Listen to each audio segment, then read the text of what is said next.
السلام علیکم ویورز.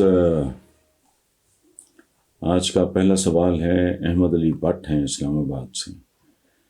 وہ کہتے ہیں جی کئی ماہ کی کوششوں کے بعد آج وزیر اعظم عمران خان کے خلاف تحریک عدم اعتماد جمع کرا دی گئی ہے اور اس کے ساتھ ساتھ اپوزیشن نے قومی اسمبلی کے جلد اجلاس کے لیے ریکوزیشن بھی جمع کرائی ہے.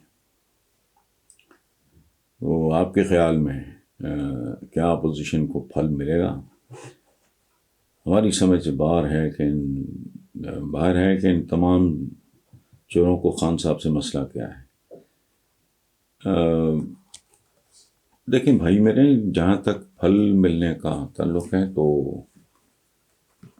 پھل بہت زہریلے اور کڑوے بھی ہوتے ہیں. اب انہیں کس طرح کا پھل ملتا ہے اس کے لیے ٹیبے مارنے، شاٹ ان دا ڈارک، پیشگوئیاں کرنے کی ضرورت نہیں. سب کچھ سامنے آ جائے گا. اور جہاں تک آپ کی اس بات کا تعلق ہے کہ تمام چوروں کو خان صاحب سے مسئلہ کیا ہے، مسئلہ اقتدار کا ہے. دیکھیں مین ایٹر کسے کہتے ہیں؟ یعنی ایک ایسا جانور، ایسا درندہ جس کے منہ کو انسان کا خون لگ جائے تو پھر وہ آدم خور بن جاتا ہے.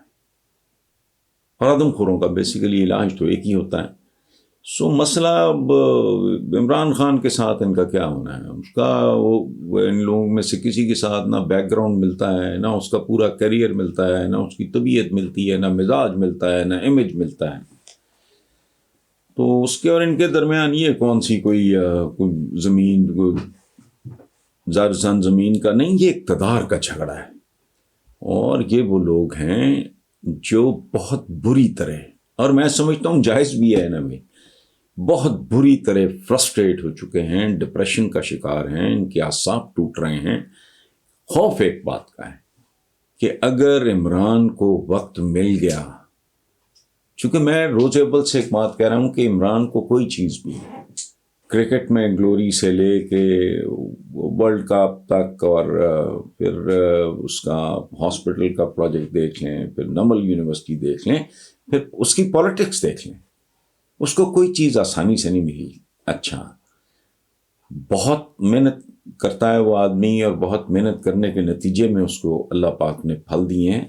یہاں بھی وہ آئی ایم پرسنلی شیور کہ اگر اس کو وقت مناسب مل گیا تو he'll be able to turn around the tables. باقی یہ تو اقتدار کا کھیل ہے، اس میں تو بھائی بھائی کا سر کاٹ دیتے ہیں. ہماری اپنی تاریخ بھری ہوئی ہے، کسی اور کی بات کیا کرنی ہے. آپ باپ بیٹے مروا دیتے ہیں، بیٹے باپوں کو مروا دیتے ہیں یا اندر کر دیتے ہیں. شاہجہاں، آپ اندازہ لگاؤ، اورنگزیب، عالمگیر جیسا بندہ جو بہت مذہبی پرہیزگار آدمی تھا، اس نے کوئی نہ بھائی نہ چھوڑا، اپنا بھتیجے نہیں چھوڑے، بلکہ ایک شہزادہ بڑا خوبصورت تھا تو لوگوں نے کہا، اس نے کہا نہیں، یہ سانپ کی اولاد ہے، سپولیا ہے، اس کو ابھی سے کچل دیں ورنہ کل پرابلم کریٹ کرے گا. تو یہ ہے. آٹومنس کو اٹھا کے دیکھ لیں، اس میں انہوں نے اپنے بیٹے تک مروا دیے، بیٹوں نے کوئی اقتدار بہت بے رحمی اور سفاکی کا کھیل ہے. ان کا عمران سے اور کوئی مسئلہ کیا ہونا ہے؟